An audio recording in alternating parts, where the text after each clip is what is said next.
చూస్ country delight, live better. ఇప్పుడే country delight యాప్ని download చేసుకోండి. డిసెంబర్ 31 కొత్త సంవత్సరానికి వెల్కమ్ చెప్పే సమయం. ఫ్రెండ్స్తో పార్టీలు, ఫ్యామిలీతో డిన్నర్లు, చేతిలో ఫోన్ తీసి ఇష్టమైన ఫుడ్ ఆర్డర్ పెట్టి ఇంకా ఎంతసేపు అని ట్రాక్ చేసే ఎగ్జైట్మెంట్.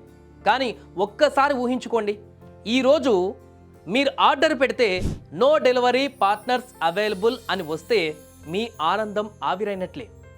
అవును, ఇవాళ దేశవ్యాప్తంగా లక్షలాది మంది డెలివరీ బాయ్స్ బండి ఆపేశారు. స్విగ్గీ, జొమాటో, బ్లింకిట్ పేర్లు ఏవైనా కూడా వాళ్ళ కష్టాలు ఒకటే. ఇవాళ వాళ్ళు సమ్మె చేస్తున్నారు. ఎందుకో తెలుసా? మన పండుగను పాడు చేయడానికి కాదు, వాళ్ళ బతుకు బండి నడవట్లేదని చెప్పడానికి.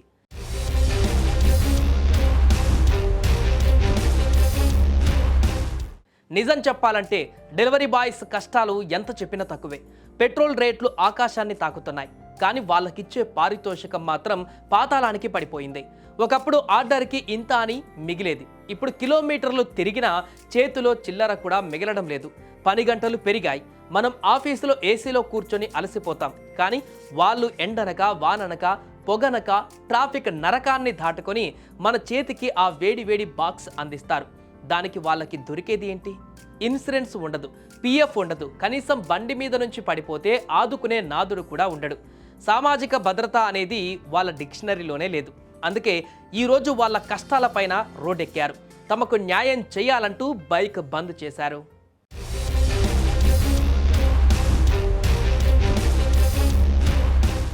ఇకపోతే డెలివరీ కార్మికుల సమ్మె ఇవాళ న్యూ ఇయర్ వేడుకలపైన తీవ్రంగా పడవచ్చు. కానీ ఒక్క నిమిషం ఆలోచించండి ఫ్రెండ్స్, మనం ఇంట్లో సోఫాలో కూర్చొని టీవీ చూస్తూ పొందే ఈ కంఫర్ట్ వెనక ఒక డెలివరీ బాయ్ చెమట చుక్క ఉంది.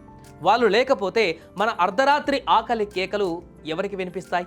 మనకు జ్వరం వస్తే మందులు తెచ్చే బ్లింకిట్ బ్రదర్ రాకపోతే పరిస్థితి ఏంటి?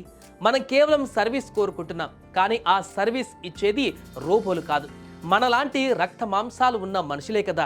ఈ సమ్మె కేవలం డబ్బు కోసం కాదు, ఆత్మ గౌరవం కోసం, బతకడానికి సరిపడా కూలి కోసం. సో ఈ న్యూ ఇయర్ నాడు మీ ఆర్డర్ లేట్ అయినా, అసలు రాకపోయినా కోప్పడకండి.